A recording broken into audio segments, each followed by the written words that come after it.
मैं यूपीएससी भवन जा रहा था, वहाँ पे इंटरव्यू जाके जिनका होता है वो रिव्यू करता हूँ, तो सर उनसे बहुत सारे डैप से क्वेश्चन पूछे जाते हैं।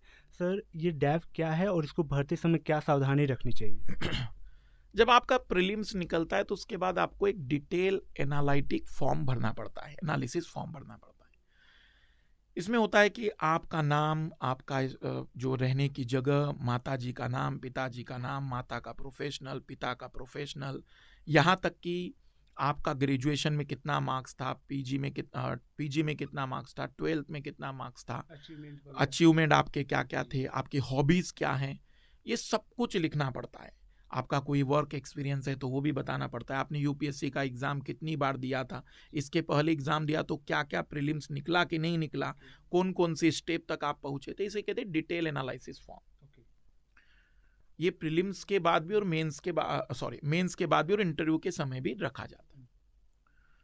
हाँ, एक तरीके से इसलिए क्योंकि भाई बच्चे का सारी जानकारी रहे जो दूसरी स्टेप में आ चुका है, पहले में कुछ नहीं भरना पड़ता है। फिर जैसे क्या होता है कि कई स्टूडेंट जब डैप भरते हैं तो उन्हें खास करके इंटरव्यू के समय सीक्वेंस ही बताना पड़ता है कि भाई वो आईएएस और आईपीएस में पहले किसे चुनेंगे, बाद में किसे चुनेंगे। कैडर में अब तो कैडर नहीं, अब तो जोन बांट दिए गए, तो कौन सा जोन चाहेंगे। नॉर्थ जोन पहली वरीयता है तो नॉर्थ जोन में भी कौन सा राज्य पहली वरीयता है, साउथ जोन में पहला राज्य कौन सी वरीयता है। इस टाइप से फॉर्म भरा जाता है।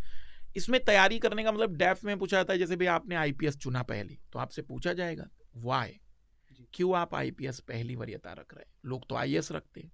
तो इसके लिए हमें तैयार होना पड़ता है। हॉबी में आपने लिख दिया कि मैं किताबें पढ़ना पसंद करता हूँ, तो कौन सी किताबें पढ़ना पसंद करते हैं, किताबों की भी कैटेगरी होती है। अभी लेटेस्ट में कौन सी किताब आपने पढ़ी। आपका ग्रेजुएशन का सब्जेक्ट मान लीजिए कि पॉलिटिकल साइंस का है, तो पॉलिटिकल साइंस में थिंकर्स आपको पता होने चाहिए। या फिर पीजी आपने मान लीजिए कि हिस्ट्री में क्या है, तो हिस्ट्री की जानकारी आपके पास होनी चाहिए।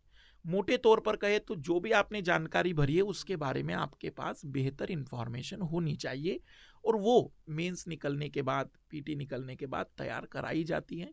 वो कोई बहुत बड़ा इशू नहीं है। जो भी स्टूडेंट्स अभी शुरुआत कर रहे हैं वो उसका स्ट्रेस ना ले। अभी तो वो प्रीलिम्स पर फोकस करे, प्रीलिम्स पर ध्यान दे, थोड़ा आंसर राइटिंग पर ध्यान दे,